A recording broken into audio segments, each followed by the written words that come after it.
So, this morning, if you remember, Robert gave an overview of which are the 5 classes of machine learning that are widely applied nowadays.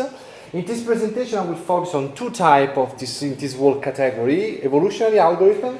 So we are talking about Metaheuristics, and let's call more classical machine learning, which is in this case classification. So classification algorithm, and we investigated this technique alone and in combination when trying to automate vulnerability testing.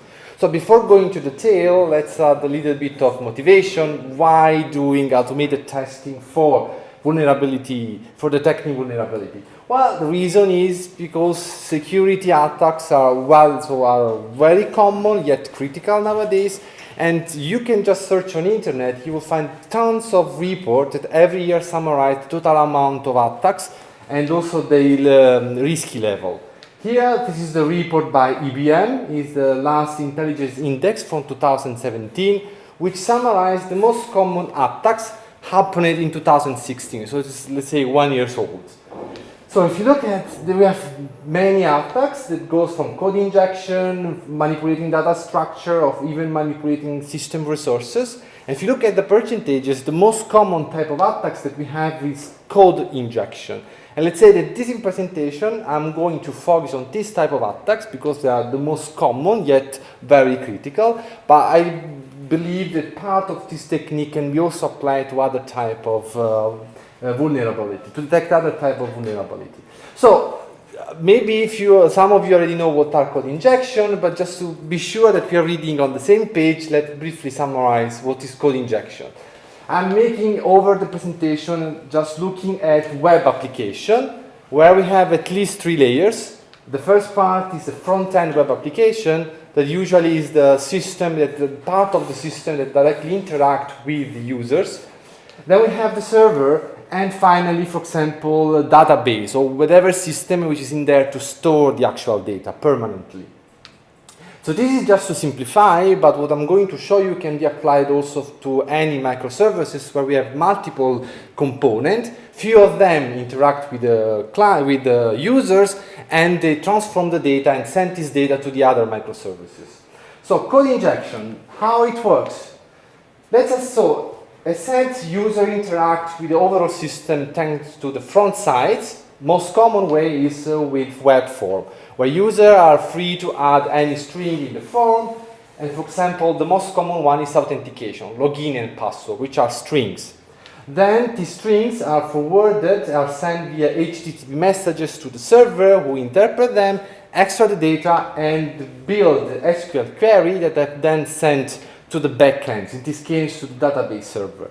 So commonly we add login and password, then server create the query, and finally verify whether the user exists in the database. If yes, it's returned, authentication perfect, done, so successful. The problem is that a malicious user may insert specific character in the form that have also meaning in the resulting SQL query. For example, here we can add the tautology. This string is used to build this SQL query, and if you look at now what this does, is just changing the behavior of the query. So we have login and password, it happened this tautology, which is always true, meaning that all rows in our database satisfy, so we can have access to all the data in the database. This is typically violation of privacy data, for example. So this is an example. This is the example for SQL query, but usually it can be also related to non-relational database, XML. The overall idea is the same. Part of the system get the data from user, create them for making queries in any language, and these are then used to retrieve data in whatever, database, XML files, and so on.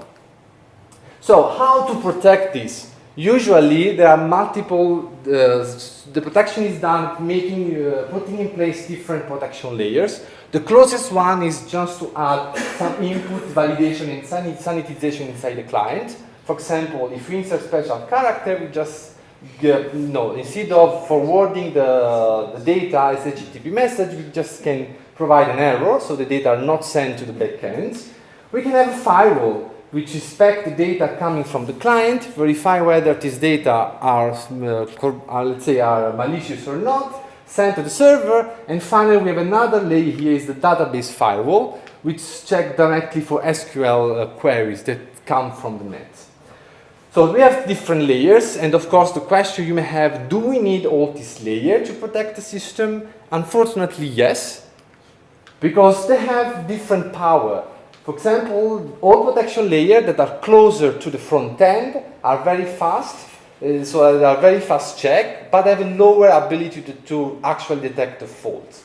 But as long as we go closer to the actual databases, then the protection layer becomes much more expensive, but at the same time more accurate. So usually a well-defined system have all three layers that are balanced in order to achieve the highest accuracy with the lowest amount of overhead. So we need all these layers.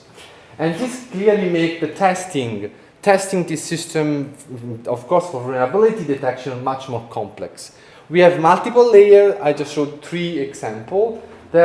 All of them are needed, so we need to have all of them. And at the same time, we have to test all of them because, of course, they work in synergy to protect the web application. And the other problem that, of course, the all possible string, the inputs that can be inserted in the form is very huge, so we cannot just apply any exhaustive search. And of course, it is another point, is make the testing much more challenging, that every layer has a different input-output. For example, the front end takes string and return HTTP message, but the database does not take as input simple string, it takes as input SQL query. So we need specified search testing strategy for each layer, and it's exactly what I'm going to show you in the next slides. So let's start from the first layer, which is the front-end web applications. So the closest to, the part of the system in general that interact directly with the user, or I would say the user interact directly with the system. So let's focus in this example and focus on XML injection with this idea. It's exactly as any code injection. The difference here is what type of messages are generated by the front end, which is in this case XML messages. So again, user may insert inputs here, then the front end verify them, generate XML message, and forward them to all the other backend system. So the point is how we can test, for example, how we can test the front end. So what we test precisely, the protection mechanism, how we can protect the front end. There are some routine in place. One of those is input validation. Whatever we insert character with some specific meta character, for example, acute angle in the case of XML message, we can simply reject the input. That is a way to protect it. Another way is to do input sanitization. Instead of blocking the message, we just remove the character that should not be allowed. So it is sanitizing the input. And finally, there are many other transformations. In microservices, XML messages are widely used to exchange data between different microservices, which means that XML message also contain data, for example, for database queries, it is for, SQL databases, so it's the carry for other type of attacks. So all of these techniques are in charge to protect the front end, and the question is how good are these in protecting the system? When we test front end, you want to answer the simple, just saying simple question. Does our front end, which is in our case our software and the test, allow the generation of XML injection attack? If of course the answer is yes, it means that the front end is vulnerable, which means that input sanitization, validation, and transformation are not powerful enough to protect the system. If no, so we cannot create these messages from the input, then it means that likely the system is secure. So we have higher confidence about the security of the front end. So the testing strategy that we were working on is a 2-step strategy. The first step is to create malicious XML messages, something like this. And then we want to find whether there exists some input that if inserted in the form and executing the suit, make it generating the same malicious input. So we know the output, we don't know whether there exists input that allow us to have this kind of output. So the problem is searching for input. And of course we don't know whether this match exists. And this is exactly the testing strategy we are focusing on. For the first step, I'm not going to give you too much detail. Let me tell you this is related to grammar-based generation. We can use a grammar, which is of course specific for XML injection. And this grammar is in place, for example, as in this case, is a well-formed XML message with some malicious tag. And we know that this is malicious for the backend. And we use the tool Solmi, published at ISTA. It's also one of the tools by our group. And we know that it's able to create this message. They are always well formed. And also in this report, which I'm not detailing, but there is in the references at the end of the slides, show that it generates more than 80% of these messages are real vulnerability that really affect the backend. So step one, we want well-formed and malicious XML messages. We want to look for input that generate them. And of course, this is the search. It's the match between the input, the output generated by the SUET, and finally the expected, the target output that we want. We look at it as a black box. And the reason is because in modern application, there is not only one programming language being used, there are many languages used. And of course, creating one technique for one language avoid the application to other system or a different component in the same system. So we look at it as a black box. The search space is very huge. It's all possible input that we can insert in a form. So we cannot do a success search. We need something more, let's say, smart to do this. And we use, in this case, search algorithm, which is fall in the category of evolutionary algorithm in the 5 categories shown by Robert this morning. So which is the idea? Is the usual loop, where is a, let's say, learning loop. We start with some initial solutions that are usually very bad, and they are iteratively refined by the search algorithm until we found the vulnerability that we are targeting. How this is done? In our case, initial solutions are the input string for the front-end system under test. And so we first generate the solution, then we have to see whether this solution detects or not the vulnerability, so detect the vulnerability already. How we can do this? We have the input, we execute the suit with this input, and we see which is the generated XML message. And we see whether it's matched or not the target one. Let me remind you that the target one is a well-known, already known malicious attack. If this match happens, we have found it. If it doesn't happen, means that we are still to look for. This is a flag problem, yes or no. But to have a better ability to detect this fault, we can use a little bit of guidance. And in this case, the guidance is the edit distance. High level, the edit distance measures how many characters we have to change in this message to obtain the other message. So the lower the distance, the closer are we in reaching the target, the higher the worst is the solution that we have. So let's start from the beginning. We have some initial tests, which are likely not good already to match the target.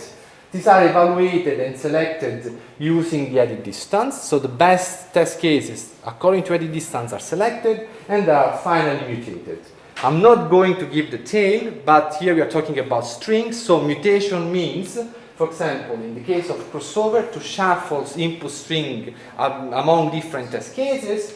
In the case of mutation, is randomly change some character in the existing strings. What we have in the end is some variants of the original XML message, and these data are then used to continue the loop. So if this process is repeated for enough time of generation, we will find the target, the inputs that lead to the XML injection attack.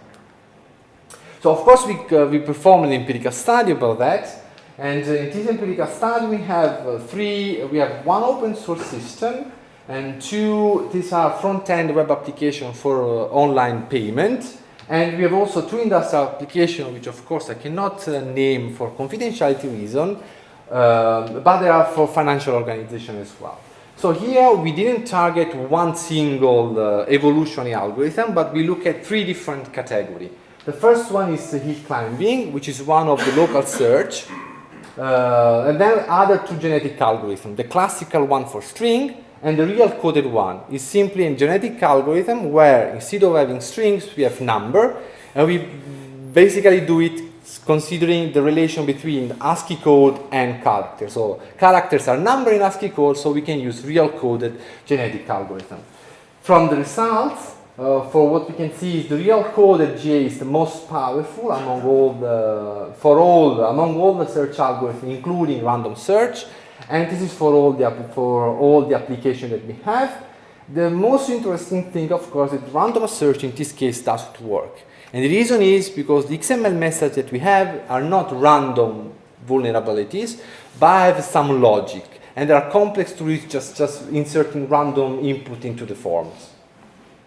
So this is again the first part of, let me remind you, so we are in a web application, we have 3 different layers, we have seen so far just the first layer, how to test the front-end application and using search-based algorithm to do it.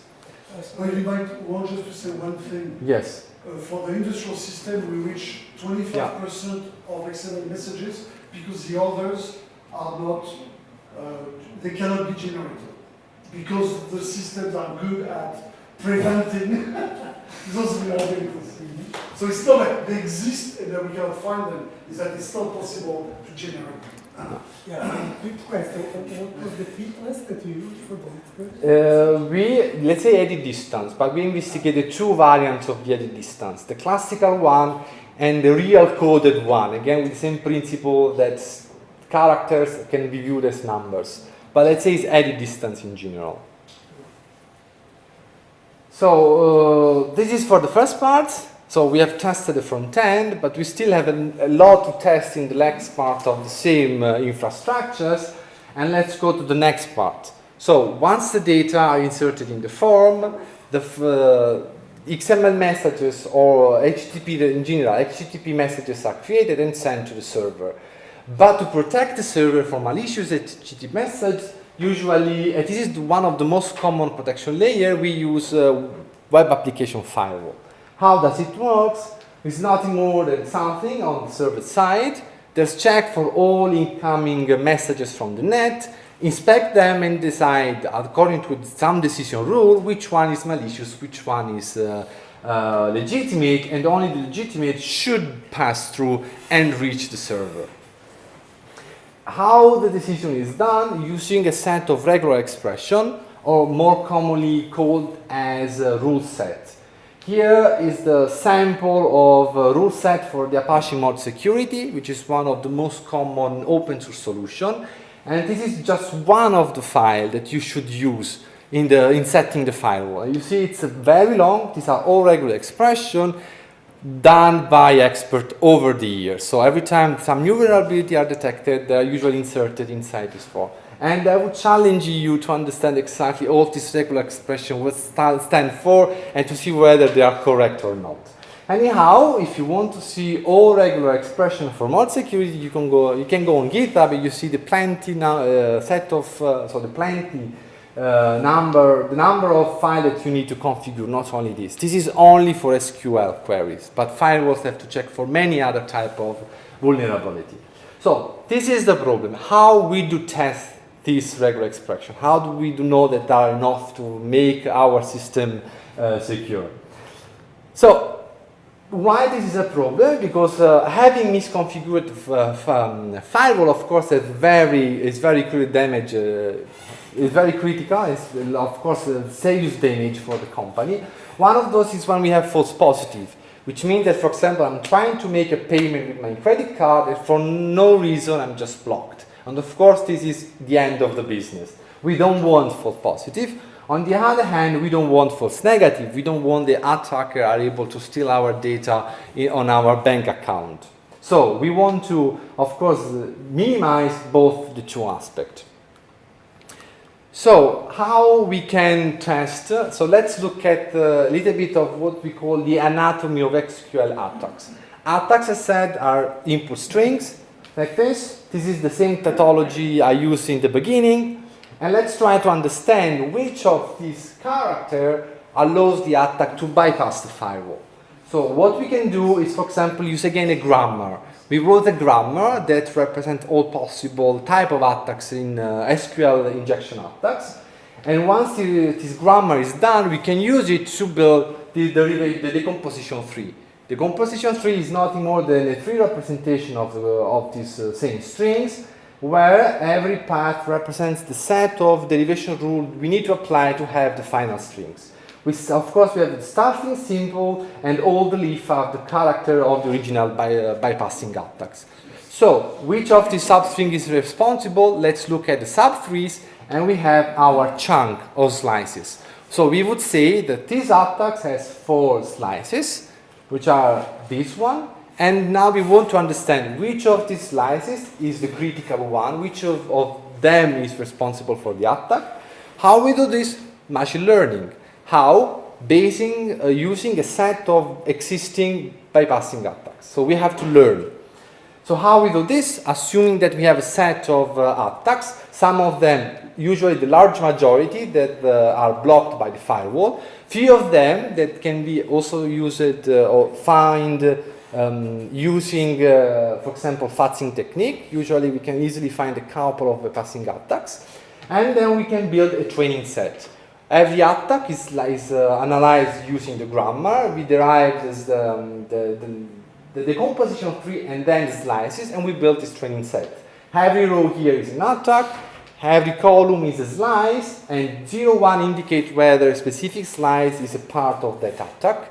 And finally, we append the outcome. Outcome obtained executing this test against the target firewall.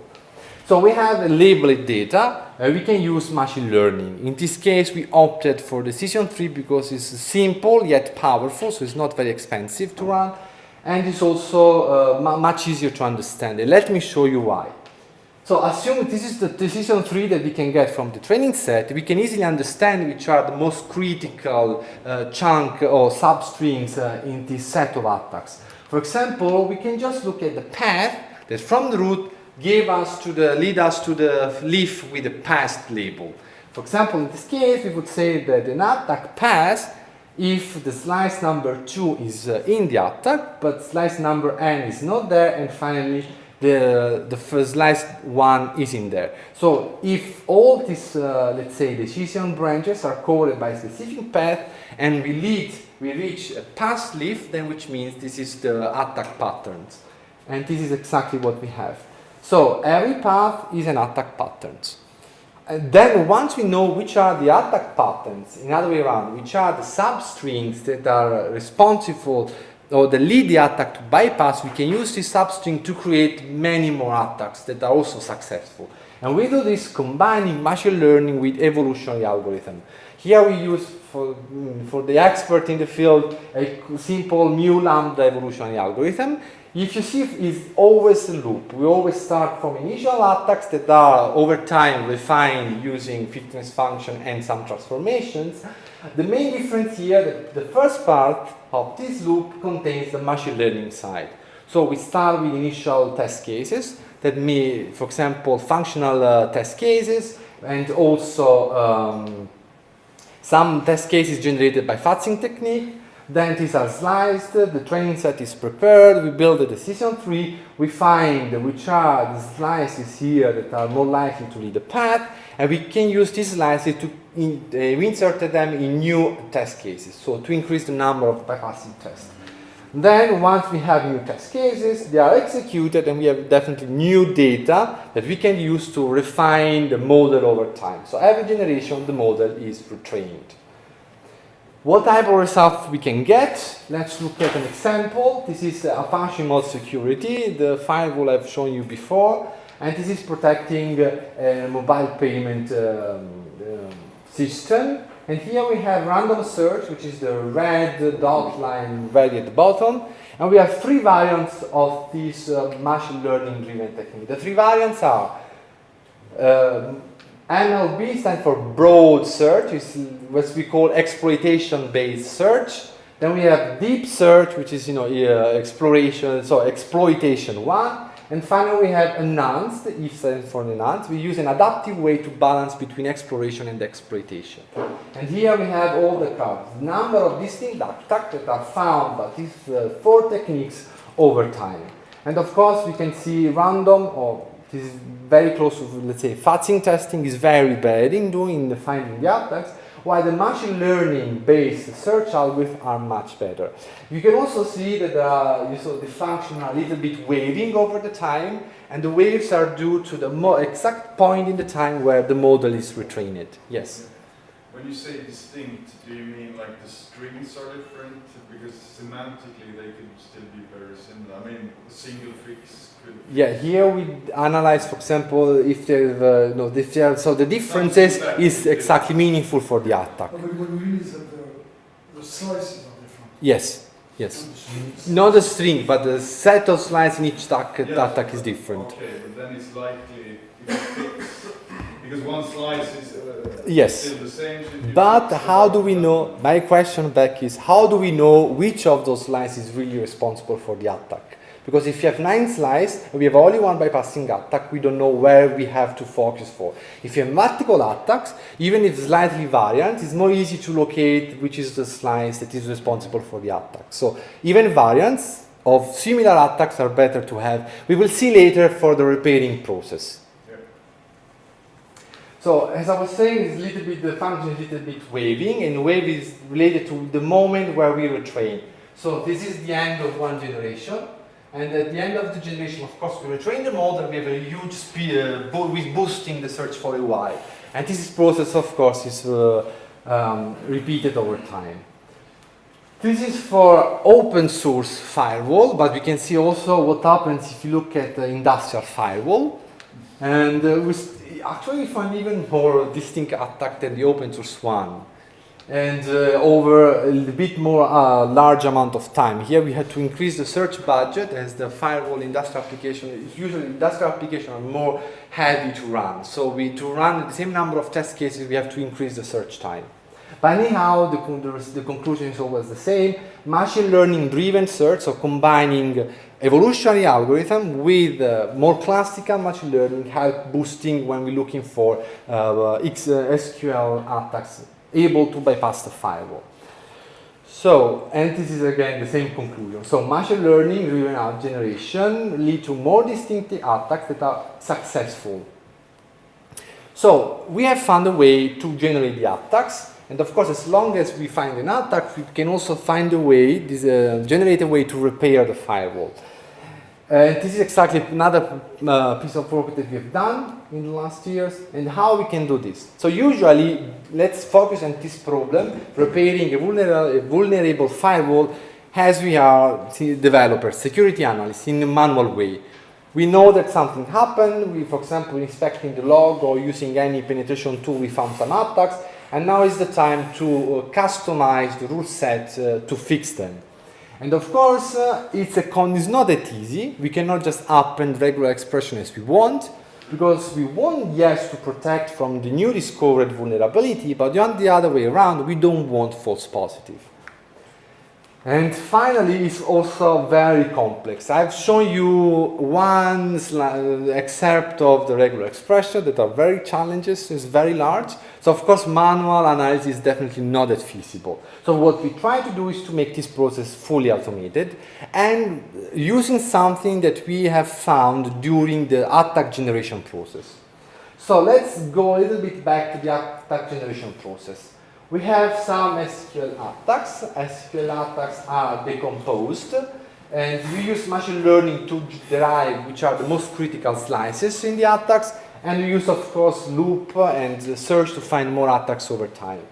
And at the end of this process, we have a set of attack patterns. If you think about attack patterns, they exactly identify the critical part of the bypassing attacks. Or in other hands, they are exactly the regular expression we are looking for. So we can use the same methodology to find the most critical slices and just insert them in the existing rule set. This may be an easy way to repair the firewall, but if you go and, so we augment the firewall and we can also re-execute, for example, the wall test cases against the firewall. What we discover that, of course, the fixed firewall blocks block all attacks, but it also increases the number of false positives. So we cannot just take all regular expression and append them. We need to do a little bit of search inside. In particular, we want to solve this problem. giving a set of all regular expression that contains, that identify the critical substrings of a passing attacks. We want to select a subset of them, such as to maximize the recall, meaning maximize the number of blocked attacks, but minimize the number of false positives. And as you can think, of course, it's a traditional multi-objective optimization problem, where recall and false positive are the two dimensions to consider. And what we want is Pareto front, means the all optimal trade-off between the two different dimensions, and give then the security analyst the freedom to choose which is the best fix to consider, not only for the firewall, but in the overall picture of their own overall infrastructure they want to improve. We use multi-objective optimization algorithm among the many. I think one of the most popular ones, yet widely used, NSG2, and of course the loop is always the same. So the traditional way, we have initial test cases, initial solutions, which are in our case regular expression, and we want to select some of them. So the initial solution in this case is different from the previous problem. Here we have binary representation. These are vector. Every element in the vector represents one of the regular expression that we have found, and 0, 1 indicate whether our final solution select or not that regular expression. So given, we can create the initial solution as random binary strings, and the process then can be done usually. So we have initial solution, we want to evaluate them, and we evaluate them looking at false positive and recall. And then the selection is based on the Pareto optimality, because now we want to minimize one dimension and maximize the others, and the process is the same. So then we have crossover and mutation to generate new solutions. So I'm not going to detail, but let's say this is the usual classical search algorithm with binary encoding solution. So what are the results? These are some results for mod security that is configured with the OWASP core root set, which is again is the standard in open source applications. And assuming that we want to protect this operation to payment, and our test suite contains thousands of bypassing attacks found with the technique I've shown you in the previous slides, and legitimate requests, which are functional test cases. And we compare NSG2 against random search, and we can look, of course, at the Pareto front. And here you can easily see how NSG2 dominates the random search, because we can get higher recall with a lower false positive rate compared to random search. Wanted to quantify, we can look, for example, so wanting to compare to algorithm, the usual way is to compare using a scalar value, which is the area under curve. For example, we can look at the area under curve of NSG2. The higher the curve, the better is the optimality. The highest is the optimality. And we can compare with the area dominated by random search. And of course, we can see that in general it's called hypervolume. The hypervolume of NSG2 is higher than the volume of random search. And if you use these metrics to compare for other applications, these are the results that we get. And more important than the hypervolume is the fact that if you go back, yes, is the fact that we can get very high recall with very low false positives. This is more important than hypervolume. And it's possible to find solutions with high recall and low false positives. True. It's even more important than all the stuff about hypervolume. Yes. The hypervolume stuff is for writing papers. You know, yes. Yep. Just briefly summarize also for the other operations. Here is three operations for open source system. Again, protected by mod security, and here we have the difference in the hypervolume between NSG2 and random search. And so if you look at industrial firewall protecting online payment, of course, anonymized operation, we see almost the same difference. So now NSG2 has better, more optimal trade-offs, which in most of the cases correspond to have a solution with very high recall and very small false positive rate. Just briefly, I mean, for the cases where random search is almost as good, it seems to me there can be two situations. Otherwise, either the system is really hard to test or really easy to test, right? Here we are not. Because if it's really hard, it's hard for them both. Here we are not talking Easy about doesn't matter. testing. We are selecting regular expression, and regular expression are based only on the bypassing attack. So let's say that the regular expression is already quite good. Is not does not contain set of useless regular expression. Those regular expressions are really good. We want to select the minimum subset of it. So it's not. Let's say there's not a lot of noise in those data. This is why there is a difference. But also this difference is after an hour of execution. So it's not 30 seconds and they are equal. If you run for longer, of course, they are become equal. But in the paper we have the results over time. So if you look at the first minutes, there is a huge difference among them. So, last part, if you're not done, You have to be I'm doing really fast. Just 2 slides left. not fast but high level. Just 2 slides left. High level. So, we have seen again overall the infrastructure. We have different layers to protect. We have seen how to protect the front end, how to detect vulnerability at the front level, how to detect vulnerability in web firewall application, web application, how to repair them. Let's look at the final part, which is protecting the database and looking at protection at the database level. At database level, the incoming input are well-formed SQL queries. Some of them are malicious, so we won't find a way to detect them. And we use, here is, let's say, pure machine learning, classical machine learning. It's a classification problem. We can have, from execution log, the set of, that derive all executed SQL statement against the database. And then we can use the SQL parser to derive the tree of the inputs. So this is the output of parsing. Is a tree which contains in the leaf some, let's say, the characters, numbers, so they are terminals. What we can do, we have to remove the terminals to have only, let's say, the high-level view of which type of operation are executed. This is done by pruning. So once we have pruned every legitimate SQL query, what we can do is compute the edit distance between pair of SQL statements and finally applying clustering. Here we use the K-medoid technique, one of the most classical way to do clustering. So this is during the first phase. We train our model.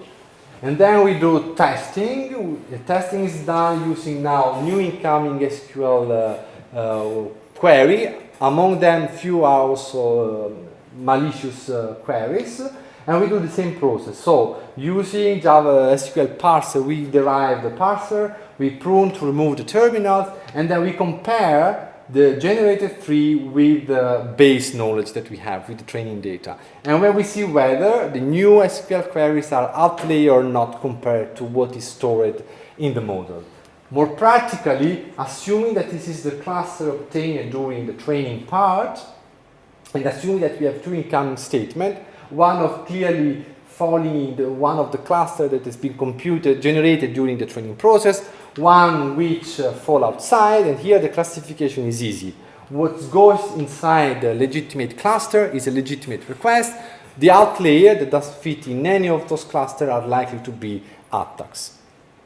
So I have to be rejected. And of course we do the small, we do an empirical evaluation of it, where we have different CUT with test cases generated by different tools. And here we compare recall, meaning the percentage of SQLi attacks that are successfully blocked. And here is the number of false positive. And as you can see, we have perfect recall with almost 0 false positive rate. So it's very successful. But here, this is just, let's say, traditional classification problem. So wanting to wrap up the presentation, I've shown you 3 different, how to test the 3 different layers in web application. And we've seen that every layer needs a specific technique. So we use a pure search algorithm in the front end, combination of machine learning and search when testing the firewall application, and finally traditional classification problem when testing the database level. Or clustering problem. Clustering problem, yes. So this is a list of publications. So if you want to look at detail about the presentation, about the paper that I really briefly presented you, and if you have any question or comment, of course you're more than welcome to make them. Well, thank you for a heroic presentation.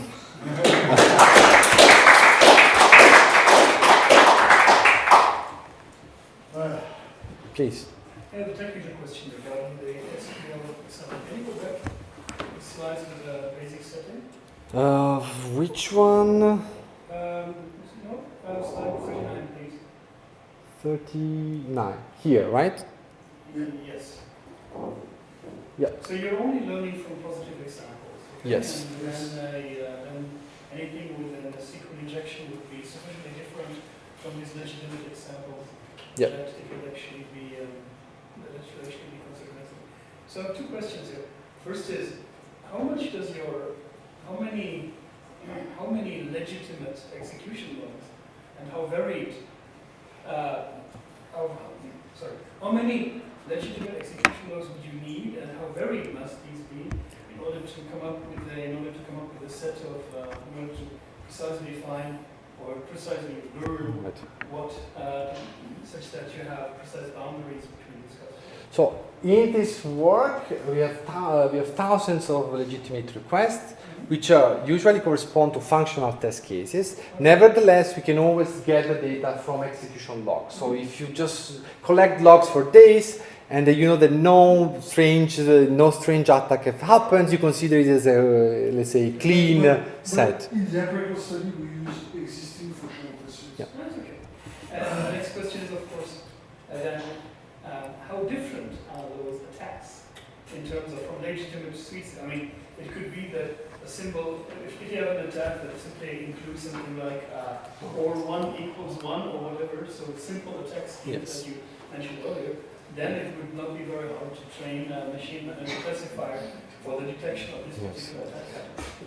This is definitely a threat to validity, but to address it, we consider different suites, but with attack generated by different tools with different techniques. So we don't use one single tool that uses one single technique. To this increase the diversity in the attacks. Of course, it's a threat we cannot guarantee, but of course, said guarantee that the technique that we have is not, tied to one single technique. I wasn't so much thinking about the different systems and tests. I was more thinking about the attack vectors. If all of your attacks look like the injection of code or 1 equals 1, then this is a very simple pattern to detect. Yeah, no, I said. It generates sets of known attacks. Based on the attacks that have been formed by OWASP, so it generates a lot of different attacks. It's not just one type of attack. And of course, we are smart. The distance between the parse trees, we define it in such a way that it can detect the difference. That's why we do pruning. We prune useless information in the parse tree in order to help make the difference between attacks and regular queries even more visible. Yes. But of course, the devil is in the details. But it's different enough so that we are very effective. Let's put it that way. Thank you. I think we can stop here.